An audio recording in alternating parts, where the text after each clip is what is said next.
Hey everyone, in today's video, I'll guide you step by step on how to get your Base44 app in the Apple App Store.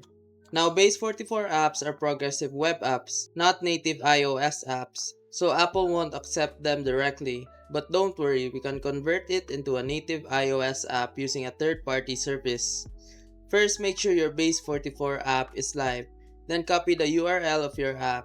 Next, head over to appmyweb.net and either sign in or create a new account. Once you're in, choose the option to create a new app.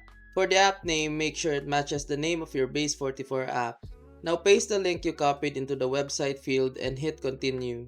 You'll get a preview of how your app will look on an iOS device. Test it out by navigating through a few pages. If everything looks good, move on to the next step. If you notice any issues, go back to your Base44 app, fix them, and repeat the process. Once you're happy with how it looks, generate the iOS field, usually in an IPA file format. You'll also need an Apple developer account for this part. Finally, submit your app for review. Apple will check it against their guidelines, and once approved, your app will be live on the App Store. That's it. Thanks for watching and good luck with your app.